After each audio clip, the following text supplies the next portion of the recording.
Hello बच्चों, आज हम लोग पढ़ने जा रहे हैं Bihar board class 9th mathematics chapter first exercise 1.1 संख्या पद्धति। आज हम लोग एक्सरसाइज 1.1 संख्या पद्धति का इंट्रोडक्शन क्लास करेंगे। नेक्स्ट क्लास में हम पढ़ेंगे संख्या पद्धति के सॉल्यूशन के बारे में।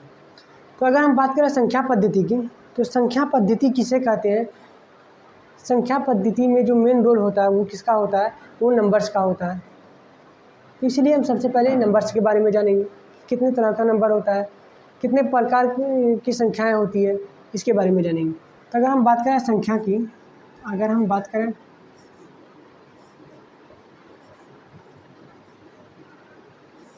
संख्या की, तो संख्याएं जो होती है वो दो तरह की संख्या होती है। संख्याएं जो होती है वो दो तरह की होती है।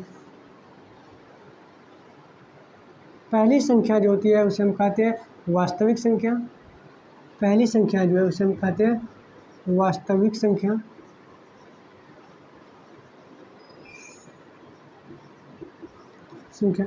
और दूसरी संख्या को हम कहते हैं काल्पनिक संख्या।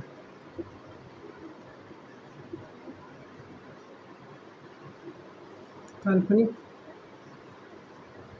संख्या। वास्तविक संख्या उस संख्या को वास्तविक संख्या कहते हैं जो हमारे रोज़मर्रा के कामों में यूज़ होता है, इस्तेमाल किया जाता है। जिस संख्या को हम अपने डेली के कामों में इस्तेमाल करते हैं उसे हम वास्तविक संख्या कहते हैं। अभी वास्तविक संख्या के बारे में हम डिटेल में पढ़ेंगे। पहले हम थोड़ा जान लेते हैं कि काल्पनिक संख्या किसे कहते हैं। काल्पनिक संख्या उस संख्या को काल्पनिक संख्या कहते हैं जो वास्तविक नहीं हो, जो कल्पना की गई हुई जो संख्या हो उसे हम काल्पनिक संख्या कहते हैं। और उस संख्या को हम काल्पनिक संख्या कहेंगे जो ऋणात्मक में हो, ऋणात्मक संख्या हो और वर्गमूल के अंदर आए, उसे हम काल्पनिक संख्या कहते हैं। वो सभी संख्याएं जो निगेटिव नंबर हो, निगेटिव संख्या हो और रूट के अंदर आए, उसे हम काल्पनिक संख्या कहते हैं। जैसे -1 का रूट, -2 का रूट, -3 का रूट, ये सब हमारा कहलाएगा। -4 का रूट, ये सब हमारा क्या कहलाएगा? काल्पनिक संख्या कहलाएगा।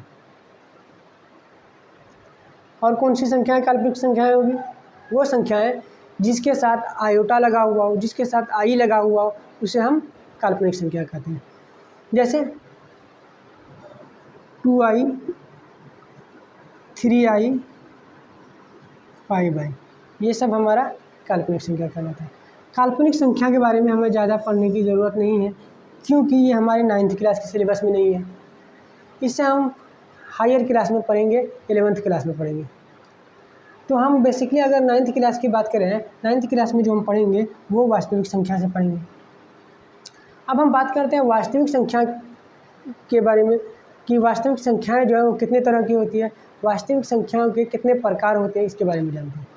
अगर हम बात करें वास्तविक संख्या की, तो वास्तविक संख्या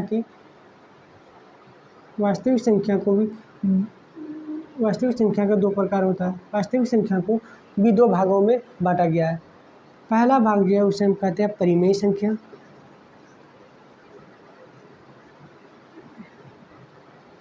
परिमेय संख्या। और दूसरा प्रकार जो है इसे हम क्या बोलते हैं? अपरिमेय संख्या। अपरिमेय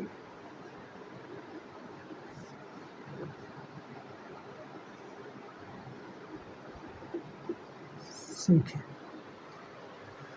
वास्तविक संख्याएं दो प्रकार की होती है। पहला जो है उसे हम परिमेय संख्या कहते हैं और दूसरा जो है उसे हम अपरिमेय संख्या कहते हैं। अब अगर हम बात करें परिमेय संख्या की, परिमेय संख्या और अपरिमेय संख्या दोनों ही वास्तविक है।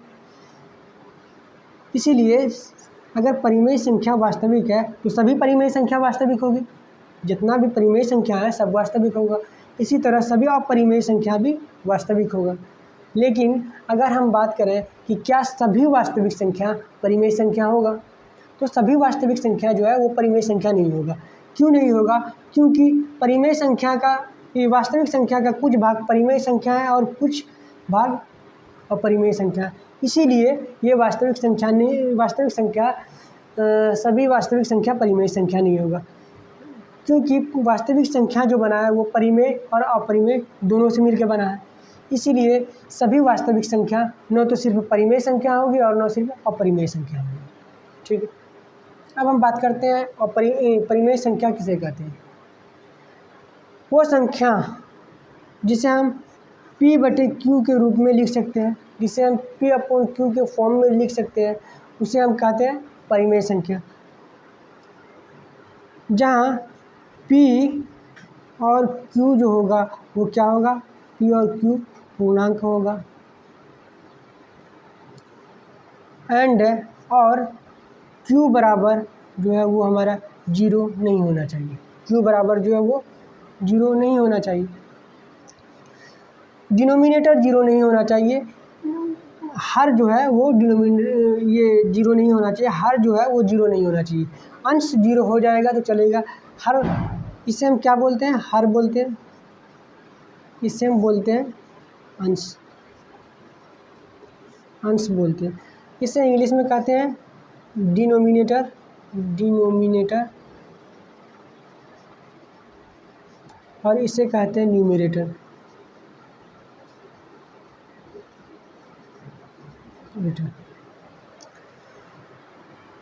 अब बात करते हैं अपरिमेय संख्या की। अपरिमेय संख्या किसे कहते हैं, वो संख्या है जिसे हम P/Q के रूप में नहीं लिख सकते, P/Q के फॉर्म में नहीं लिख सकते, उसे हम अपरिमेय संख्या कहते हैं। और वो सभी संख्याएं जो पूर्ण वर्गमूल न हो उसे हम अपरिमेय संख्या कहते हैं। जैसे √2, √3, ये सब क्या है, हमारा पूर्ण वर्गमूल नहीं है। जो वर्गमूल हो लेकिन पूर्ण वर्गमूल न हो उसे हम अपरिमेय संख्या कहते हैं। अब बात करते हैं परिमेय संख्या के प्रकार के बारे में कि परिमेय संख्याएं जो होती है वो कितने प्रकार की होती है। तो इसे हम फिर लिखेंगे अलग से, पहले हम जान लेते हैं परिमेय संख्याएं जो होती है कितनी संख्याओं से मिलने से परिमेय संख्या बना है। तो हम बात करते हैं परिमेय संख्या की। तो परिमेय संख्या जो है, परिमेय संख्या को भी 2 भाग में डिवाइड किया गया है। परिमेय संख्या को कभी 2 प्रकार होता है। पहला जो होता है उसे हम कहते हैं पूर्णांक,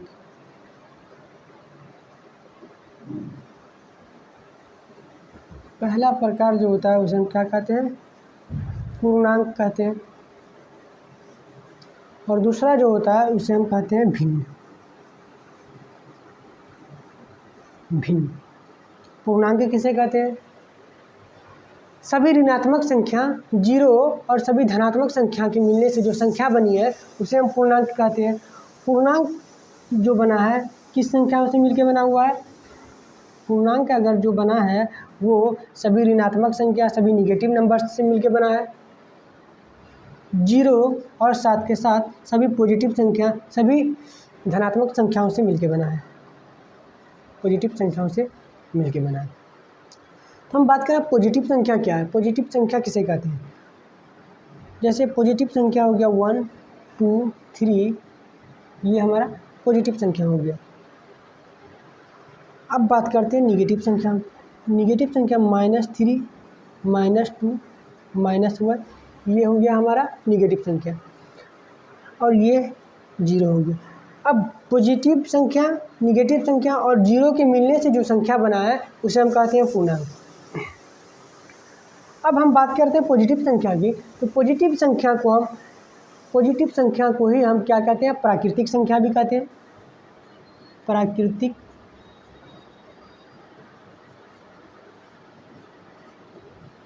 संख्या भी कहते हैं। प्राकृतिक संख्या किसे कहते हैं, वो संख्याएं जो पॉजिटिव संख्या है उसे हम प्राकृतिक कहते हैं। या यूँ कहें कि वो संख्याएं जो 1 से स्टार्ट होता हो उसे हम प्राकृतिक संख्या कहते हैं। गिनती की संख्या को हम प्राकृतिक संख्या कहते हैं। ठीक, अब हम अगर प्राकृतिक संख्या और 0 को मिला दें तो यहाँ से हमारा बन के आ जाता है क्या, अगर हम सभी प्राकृतिक संख्या और 0 को मिला दें तो यहाँ से हमारा बन जाता है पूर्ण संख्या। पूर्ण संख्या, पूर्ण संख्या कहाँ से स्टार्ट होगा, 0 से। 0, 1, 2, 3, ये हमारा 0 पार्ट हो गया और ये हमारा प्राकृतिक संख्याओं का पार्ट हो गया। तो इन दोनों के मिलने से जो संख्या बना है उसे हम कहते हैं पूर्ण संख्या। तो पूर्ण संख्या किसे कहते हैं? वो संख्या है जो जीरो और प्राकृतिक संख्याओं के मिलने से बना है, उसे हम पूर्ण संख्या कहते हैं। या यूँ कह सकते हैं कि वो संख्या जो जीरो से स्टार्ट होता है उसे हम प्राकृतिक संख्या पूर्ण संख्या कहते हैं। अब बात करते हैं कि अगर सभी पॉजिटिव संख्या, सभी प्राकृतिक संख्या जीरो और सभी निगेटिव संख्या को मिला दें तो यहाँ से हमारा निकल के आता है क्या? पूर्णांक। पूर्णांक किसे कहते हैं? वो संख्या जो निगेटिव संख्या हो, जिसमें जीरो हो और पॉजिटिव संख्या हो, उसे हम क्या कहते हैं? पूर्णांक कहते हैं। अब हम बात करते हैं भिन्न की। भिन्न किसे कहते हैं? वो संख्या जिसे हम भाग दे करके लिख सकते हैं, जिसे हम बटे के रूप में लिखते हैं, जैसे 1/2, 3/2, 5/4, 3/5, 1/3, ये सब हमारा क्या कहलाएगा? भिन्न कहलाएगा। परिमेय संख्या किनसे मिलकर बना है? भिन्न और पूर्णांक से मिलकर बना हुआ है। तो इसीलिए परिमेय संख्या न तो सिर्फ पूर्णांक होगा और न ही सिर्फ भिन्न होगा, लेकिन सभी पूर्णांक जो है वो परिमेय संख्या होगा, सभी भिन्न भी परिमेय संख्या होगा। अब बात करते हैं, इधर हम एक नोट्स लिख लेते हैं थोड़ा सा।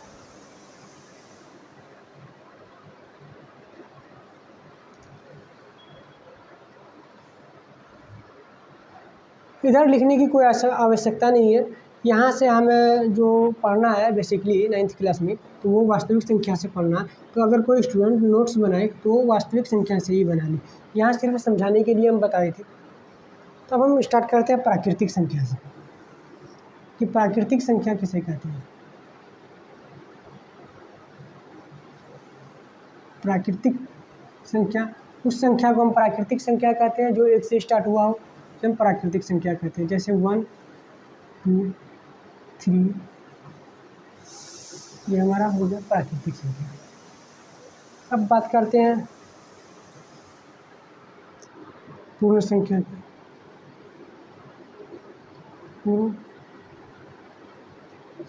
पूर्ण संख्या किसे कहते हैं? जो प्राकृतिक संख्या और वो जीरो के मिलने से जो संख्या बना है, या वो संख्या है जो जीरो से स्टार्ट होता है, उसे हम पूर्ण संख्या कहते हैं। 0, 1, 2, 3, ये हमारा पूर्ण संख्या होगा। ठीक। अब बात करते हैं पूर्णांक की। पूर्णांक किसे कहते हैं? पूर्णांक उस संख्या को हम पूर्णांक कहते हैं जो निगेटिव से शुरू होता हो, जीरो को लेते हुए पॉजिटिव तक जाता हो, उसे हम पूर्णांक कहते हैं। वो संख्या है जो निगेटिव संख्या से शुरू होती हो, जीरो को लेते हुए पॉजिटिव संख्याओं तक जाता हो, उसे हम पूर्णांक कहते हैं। जैसे अगर हम बात करें प्राकृतिक संख्या की, तो ये पॉजिटिव संख्या जो है ये कहाँ तक चलेगी? संख्याएं जो है ये कहाँ तक चलेगी? इसका कोई अंत है नहीं है। तो ये संख्याएं कहाँ तक चलेगी? अनंत तक चलेगी। इसी तरह पूर्ण संख्याएं भी अनंत तक चलेगी। और अगर बात करें पूर्णांक की, अगर पॉजिटिव संख्या है हमारा अनंत तक जाती है, तो निगेटिव संख्या भी हमारा अनंत तक जाएगा, इनफाइनाइट तक जाएगा। तो ये संख्याएं जो स्टार्ट होती है माइनस इनफाइनाइट से स्टार्ट होती है। -1, -2, -1, 0, 1, 2 कहाँ तक जाती है? प्लस इनफाइनाइट तक जाती है। कहाँ तक जाती है? प्लस के इनफाइनाइट तक जाती है। संख्याएं पॉजिटिव में भी अनंत होती है और निगेटिव में भी अनंत होती है। ऋणात्मक संख्याएं भी अनंत है और धनात्मक संख्याएं भी अनंत है। इसीलिए हम इसे लिखेंगे, कहाँ से स्टार्ट हुआ? माइनस इनफाइनाइट से जो संख्या स्टार्ट हुआ, जीरो को लेते हुए प्लस इनफाइनाइट तक जो संख्या गया है, उसे हम पूर्णांक कहते हैं। अब बात करते हैं भिन्न की। भिन्न वो संख्या है जिसे हम भाग दे करके लिख सकते हैं, उसे हम भिन्न कहते हैं। जैसे 5/2, 1/2, 3/2, 5/3, 8/3, ये सब हमारा भिन्न कहलाएगा। ठीक। अब भिन्न और पूर्णांक मिलके हमारा क्या बना? परिमेय संख्या बना। अब बात करते हैं परिमेय संख्या की। परिमेय संख्या, परिमेय संख्या उस संख्या को कहते हैं जिसे हम परिमेय संख्या बराबर क्या हो जाएगा, पी बटे क्यू, जिसे हम पी बटे क्यू के रूप में लिख सकते हैं, जहाँ क्यू बराबर हमारा 0 नहीं होना चाहिए, हर जो है वो 0 नहीं होना चाहिए, और पी एंड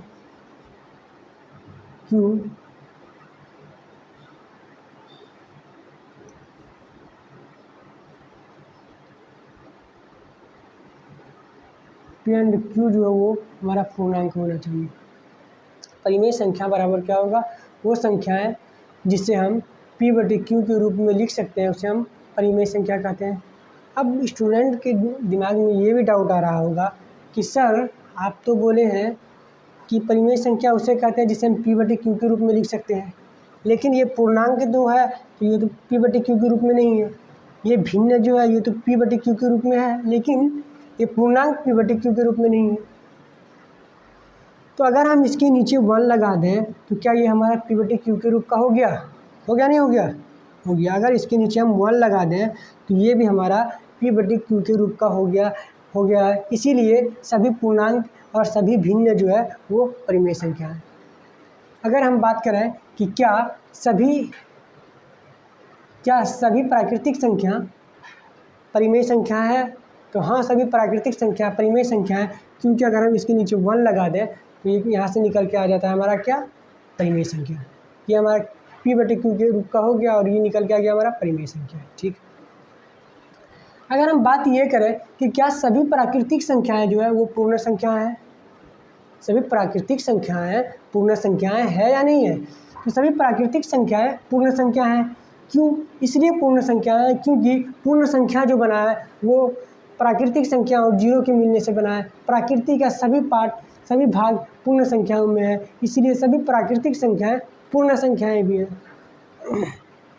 लेकिन अगर हम बात करें कि सभी पूर्ण संख्याएं क्या प्राकृतिक संख्याएं हैं, तो सभी पूर्ण संख्याएं प्राकृतिक संख्याएं नहीं हैं, क्योंकि पूर्ण संख्या में 0 भी है लेकिन प्राकृतिक संख्या में 0 नहीं है।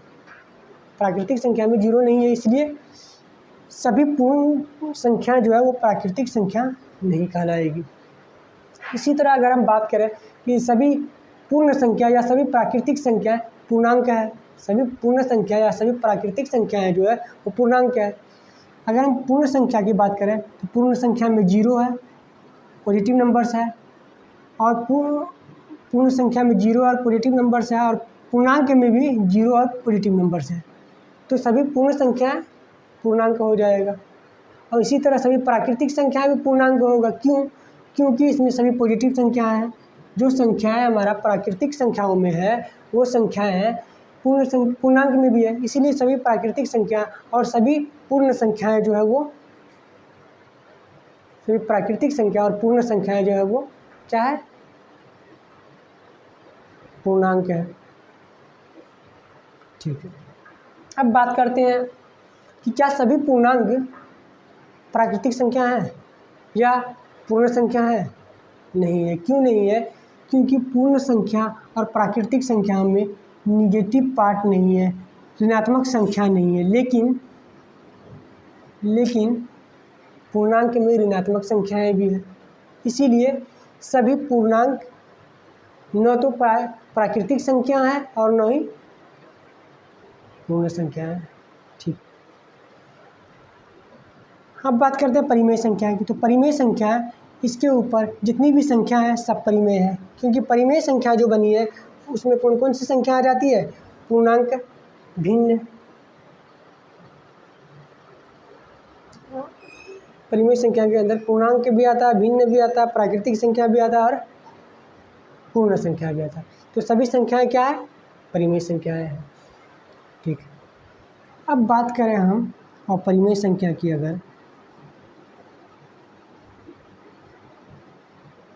परिमेय संख्या की, तो अपरिमेय संख्या किसे कहते हैं? वो संख्या जिसे हम p बटे q के रूप में नहीं लिख सकते हैं, यहाँ परिमेय संख्या बराबर क्या है हमारा p/q, लेकिन यहाँ जो होगा अपरिमेय संख्या बराबर हमारा p/q नहीं होगा, इसलिए हम बराबर को काट दिए।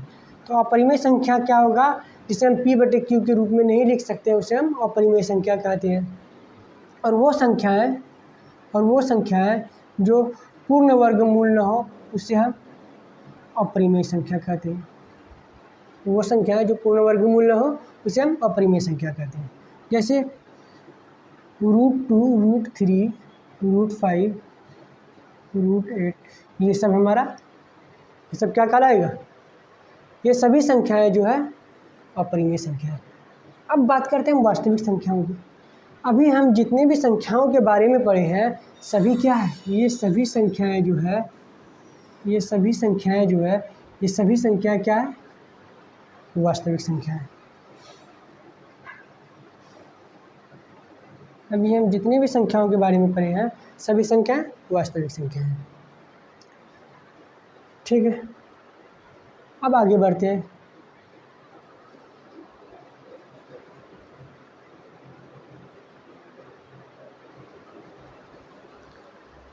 अब हम बात करें अगर 1 और 2 की। अगर मैं ये पूछूं कि 1 और 2 के बीच में कितनी परिमेय संख्याएं हो सकती है, तो 1 और 2 के बीच में जो संख्याएं निकलेगी वो इनफाइनाइट संख्याएं निकलेगी, क्योंकि जिसका कोई अंत नहीं है।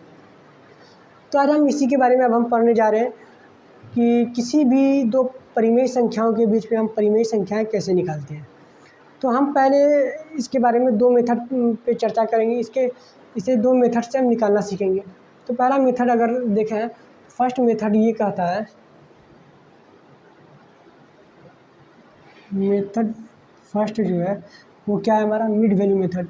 मतलब अगर 1 और 2 दो संख्या है तो मिड वैल्यू मेथड कैसे निकालेंगे, इसको और इसको जोड़ देंगे, 1 और 2 को जोड़ देंगे, 1 + 2 और 2 से डिवाइड कर देंगे। जो हमारा आंसर आएगा उसे हम कहते हैं मिड वैल्यू। जो हमारा आंसर आएगा वो क्या हो जाएगा, बीच का वैल्यू हो जाएगा। जैसे 1 और 2 कितना हो गया, 3। और इसको हम अगर कंप्लीट काट करके देखें तो यहाँ से निकाल के आ रहा है मेरा 1.5। तो ये हमारा मिड का वैल्यू हो गया। तो इसीलिए हम इसको क्या बोलते हैं, मिड वैल्यू मेथड बोलते हैं। ठीक है, अगर दो संख्याएं x और y दो संख्याएं दे दी गई है और पूछ ले कि इसके बीच में दो परिमेय संख्याएं निकाल के बताइए, इसके बीच में कैसे निकालेंगे। तो पहले क्या करेंगे, x + y करेंगे, इसको क्या करेंगे, 2 से डिवाइड कर देंगे। x + y करेंगे और इसे क्या करेंगे, 2 से डिवाइड कर देंगे। या इसे हम इस तरह भी लिख सकते हैं, x + y ½ × x + y, same चीज़ है। या इस तरह से लिखें या इस तरह से लिखें, दोनों ही केस में ये दो इसको डिवाइड कर रहा है। तो हम लोग बेसिकली इसी फार्मूला का यूज़ करने जा रहे हैं फर्स्ट मेथड में। तो अगर हम बात करें कि 1 और 2 के बीच में 5 रेशनल नंबर निकालें तो कैसे निकालेंगे। 1 और 2 के बीच में 5 रेशनल नंबर निकालने कहा दिया जाए तो कैसे निकालेंगे, किसके बीच में, 1 और 2 के बीच में कितना रेशनल नंबर निकालना है, 5 रेशनल नंबर निकालना है। तो सबसे पहले 1 और 2 को ऐड करेंगे। मेथड कह रहा है ½ × x + y, यही तो हमारा मेथड है। तो हम यहाँ क्या करेंगे, दोनों को जोड़ लेंगे, ½ x क्या हो जाएगा, 1 + 2। तो यहाँ से हमारा निकल के आ गया 3/2, 1 + 2 × ½ तो यहाँ से निकल के आ गया हमारा 3/2। तो 1 और 2 के बीच का जो संख्या निकला है वो कौन संख्या है, 3/2। 1 और 2 के बीच का जो संख्या निकला है वो संख्या है 3/2। इसी तरह अब अगला संख्या जो निकालेंगे, फर्स्ट, ये तो हमारा फर्स्ट संख्या निकल गया, पहली संख्या निकल गई। अब सेकंड संख्या कैसे निकालेंगे, सेकंड संख्या भी इसी तरह निकालेंगे, इसके बीच में और इसके बीच में निकालेंगे। किसके बीच में, 1 और 3/2 के बीच में निकालेंगे, 1 और 3/2 के बीच में निकालेंगे। तो यहाँ इसी तरह करेंगे, ½ 1/2 इंटू किसके बीच में, 1 और 3/2, वो 1 + 3/2। तो यहाँ से निकल के आ गया क्या, 1/2 5/2। तो ये हमारा फाइनली निकल के आ गया क्या, 5/4। अब ये 4 कहाँ से आ गया सर, यहाँ तो 2 था, इसके नीचे में आप यहाँ 4 कर दिए। अगर हम 5/2 इंटू 2 करें तो ये क्या हो जाएगा, 5/4, क्योंकि यहाँ हाफ भी हमारा मल्टीप्लाई हो रहा है, नीचे हर भी, तो यहाँ से निकल के आ गया हमारा 5/2। तो ये बीच 3/2 और 1 के बीच का जो संख्या आएगा वो क्या आ जाएगा, 5/4। अब यहाँ से हम 2 रेशनल नंबर निकाल लिए। अब तीसरा रेशनल नंबर भी इसी तरह निकालेंगे। थर्ड नंबर कैसे निकालेंगे, इसी तरह निकालेंगे, एक हाफ करेंगे। अब किसके बीच में निकालेंगे, 3/2 और 2 के बीच में निकालेंगे। 3/2 प्लस 2, 3/2 और 2 के बीच में निकालें तो यहाँ से निकल के आ गया 1/2 इंटू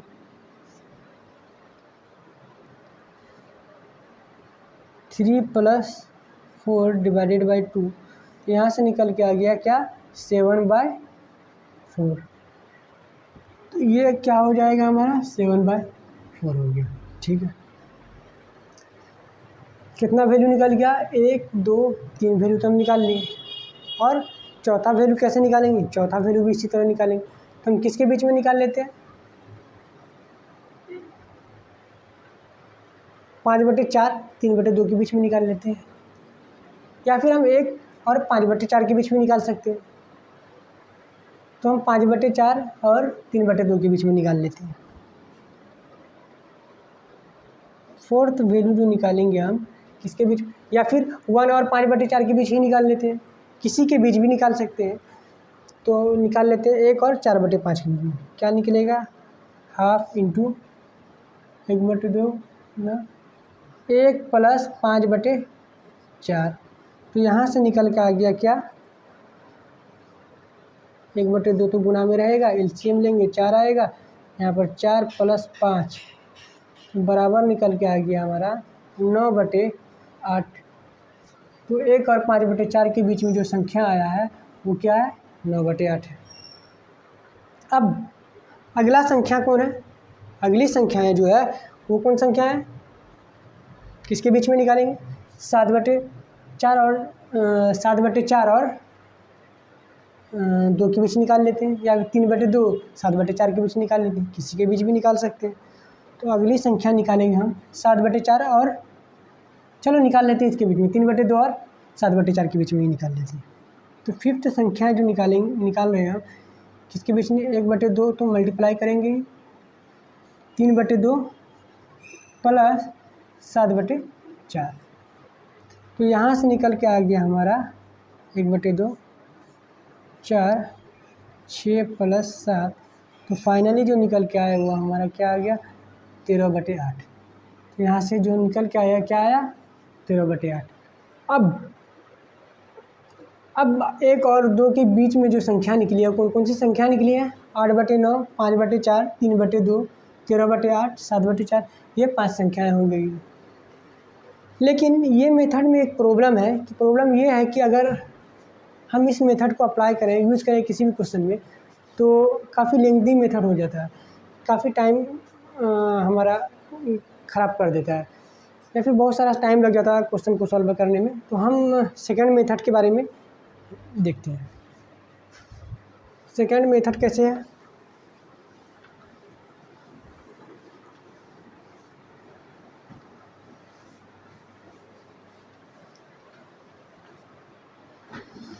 सेकंड मेथड यूज़ करने जा रहे हैं हम किसके बीच में, सेम 1 और 2 के बीच में। किसके बीच में निकालने जा रहे हैं, 1 और 2 के बीच में निकालने जा रहे हैं। कितना नंबर, 5 नंबर। मेथड क्या यूज़ करने जा रहे हैं, मेथड कौन सा यूज़ करने जा रहे हैं, सेकंड मेथड सेकंड यूज़ करने जा रहे हैं। तो ध्यान से देखो, 1 और 2 के बीच में हमें जो नंबर फाइंड करने कहा है वो नंबर क्या है, जो नंबर निकालने कहा है वो संख्या 5 है। तो हम क्या करेंगे, जो पहले वाला संख्या होगा और जो दूसरी संख्या होगी उसको हम इससे 5 से जो जस्ट बड़ा नंबर होगा उससे मल्टीप्लाई करेंगे और डिवाइड करेंगे, उससे मल्टीप्लाई करेंगे और डिवाइड करेंगे। कैसे करेंगे, क्यों करेंगे ये चीज़ देखते हैं। क्योंकि अगर हमें 5 नंबर निकालना है तो हमें एक संख्या मैक्सिमम लेनी ही पड़ेगी। तो ये क्या लिखेंगे यहाँ पर, 5 + 1 बराबर हमारा क्या आ जाएगा, 5 + 1 बराबर हमारा यहाँ से 6 निकल के आ गया। तो अब ये जो 6 निकला है 5 से जो जस्ट बड़ी संख्या है तो उसको इससे मल्टीप्लाई करेंगे 1 से और डिवाइड करेंगे, और 2 से भी मल्टीप्लाई करेंगे और डिवाइड करेंगे, मतलब 1 से गुना करेंगे और 1 से 1 में भाग भी देंगे, और इस 6 को 2 में गुना करेंगे और 2 में भाग भी देंगे। तो यहाँ से क्या निकल के आएगा हमारा, यहाँ से जो निकल के आ जाएगा 1 × 6/6, ये निकल के आ जा रहा है। इसी तरह यहाँ भी आ जा रहा है 2 × 6/6। तो ये जो हमारा फाइनली निकल के आया है वो क्या आया है, 12/6, सॉरी 6/6। 6/6 तो 1 ही होता है, इसे लिखने में कोई दिक्कत तो नहीं है। और यहाँ से निकल के आया है 12/6, 12/6 आया। तो अब देखते हैं इसे कैसे बनाएंगे। 6/6 आ गया, इसके आगे इसका अगला जो संख्या है उस संख्या को लिखेंगे अब हम। तो यहाँ से निकल के आया हमारा क्या, 7/6, 8/6, 9/6, 10/6 और आ गया यहाँ से 11/6। कितना, 1 2 3 4 5, 5 संख्याएँ हमें मिल गई। अब कुछ बच्चे लोग, कुछ स्टूडेंट्स ये कहेगा कि सर यहाँ का जो आंसर आया है और यहाँ का जो आंसर आया है दोनों तो सेम नहीं है, दोनों तो अलग है। संख्याएं वही है, 1 और 2 के बीच में यहाँ भी 5 संख्याएं निकालें और यहाँ भी 1 और 2 के बीच में 5 संख्याएं निकालें। तो ऐसा कैसे हो सकता है कि यहाँ आंसर कुछ और आए और यहाँ पर आंसर कुछ और आए। तो वो इस कारण होता है क्योंकि 1 और 2 के बीच में कितनी परिमेय संख्या है, अनंत परिमेय संख्या है।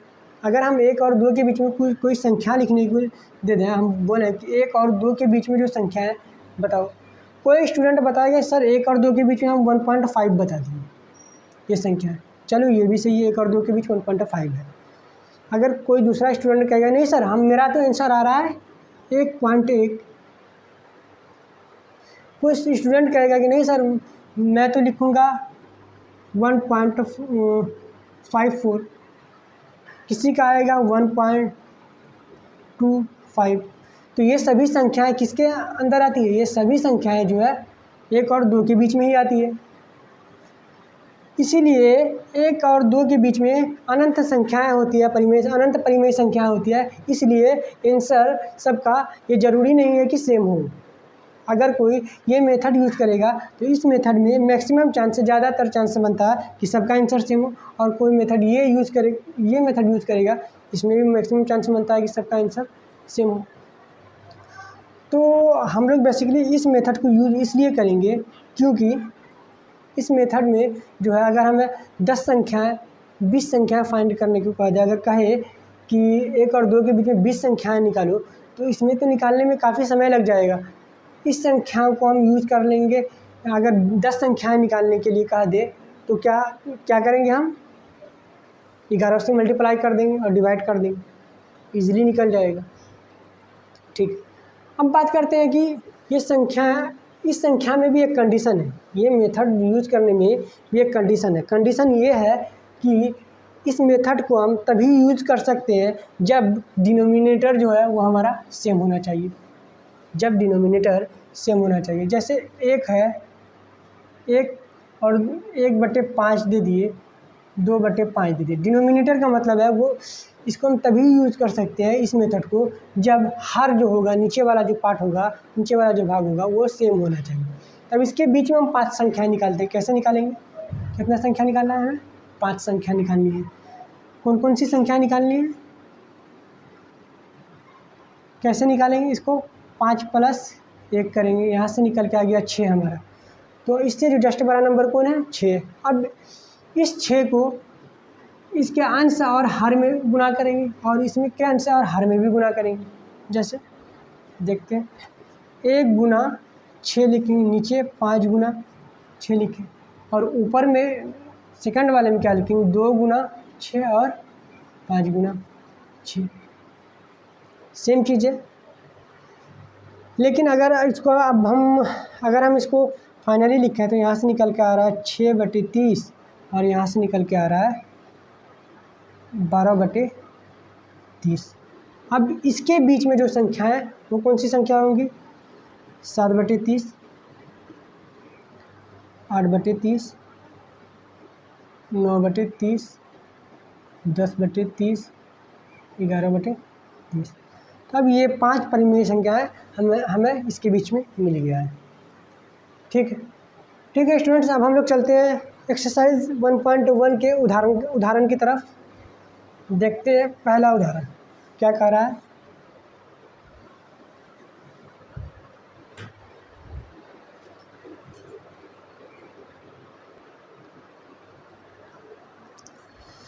पहला उदाहरण कह रहा है, पहला क्वेश्चन है कि नीचे दिए गए कथन सत्य है या असत्य है, इसके बारे में बताइए। कारण के साथ उत्तर दीजिए। अगर इसका उत्तर जो देते हैं तो उसका कारण भी बताइए। तो पहला कथन है कि प्रत्येक पूर्ण संख्या जो है वो प्राकृतिक संख्या है। प्रत्येक पूर्ण संख्या प्राकृतिक संख्या है। तो हम पूर्ण संख्या क्या लिखे थे? पूर्ण संख्या किसे कहते हैं? वो संख्या जो 0 से स्टार्ट होता हो उसे हम पूर्ण संख्या कहते हैं। और प्राकृतिक संख्या क्या है? प्राकृतिक संख्या जो है उस संख्या को कहते हैं जो 1 से स्टार्ट होता है, उससे हम क्या कहते हैं? प्राकृतिक संख्या कहते हैं। अब देखो बच्चों, क्या ये सभी पूर्ण संख्याएं प्राकृतिक संख्याएं हैं? सभी पूर्ण संख्याएं जो है वो क्या प्राकृतिक संख्याएं हो सकती है? नहीं हो सकती। क्यों? कि पूर्ण संख्या में 0 है और प्राकृतिक संख्या में 0 नहीं है, इसलिए सभी पूर्ण संख्या जो है वो प्राकृतिक संख्या नहीं है। तो स्टेटमेंट पहला जो हो जाएगा वो क्या हो जाएगा? पहला स्टेटमेंट जो हो जाएगा वो फॉल्स हो जाएगा। पहला स्टेटमेंट फॉल्स हो जाएगा। क्यों? कारण क्या लिखना है कि 0 1, क्योंकि 0 1 प्राकृतिक संख्या नहीं है। क्योंकि 0 1 प्राकृतिक संख्या नहीं है। ठीक है। अब अगला कथन कह रहा है कि प्रत्येक पूर्णांक एक परिमेय संख्या है। कथन कह रहा है कि प्रत्येक पूर्णांक, सेकंड कथन कह रहा है कि प्रत्येक पूर्णांक जो है वो एक परिमेय संख्या है। तो हम परिमेय संख्या के बारे में क्या पढ़े हैं? परिमेय संख्या के बारे में हम पढ़े हैं कि परिमेय संख्या किन संख्याओं से मिलकर बना है? सभी पूर्णांक और सभी भिन्न संख्या। सभी पूर्णांक और भिन्न से मिल करके जो बना है वो हमारा परिमेय बना है। तो पूर्णांक जो बना है तो इसका मतलब सभी पूर्णांक क्या हो जाएगा? हमारा परिमेय संख्या हो जाएगा। तो क्या कह रहा है? प्रत्येक पूर्णांक एक परिमेय संख्या है। हाँ, सत्य है। क्योंकि दूसरा जो हो जाएगा ये हमारा क्या हो जाएगा? ट्रू हो जाएगा। क्योंकि 1 जो है -1 या 1 जो है ये क्या है? हमारा पूर्णांक है। लेकिन हम इसे क्या लिख सकते हैं? -1/1 लिख सकते हैं। इसे P/Q के रूप में लिख सकते हैं, इसीलिए ये हमारा पूर्णांक होगा। अब तीसरा क्वेश्चन कह रहा है प्रत्येक परिमेय संख्या एक पूर्णांक होती है। तीसरा कथन ये कह रहा है कि सभी परिमेय संख्या जो है सभी जितना भी परिमेय संख्या है सभी पूर्णांक हो सकती है। तो हम क्या पढ़े कि नहीं हो सकते? क्यों नहीं हो सकते? क्योंकि परिमेय संख्या पूर्णांक और भिन्न 2 संख्याओं से मिलकर के बना है, इसीलिए सभी परिमेय संख्याएं पूर्णांक नहीं हो सकते। क्योंकि तीसरा जो स्टेटमेंट है उसका आंसर क्या हो जाएगा? फॉल्स हो जाएगा। क्योंकि 3/5 जो है एक भिन्न है, न कि एक पूर्णांक। ठीक है बच्चों, मिलते हैं कल नेक्स्ट क्लास में एक्सरसाइज 1.1 के सॉल्यूशन के साथ।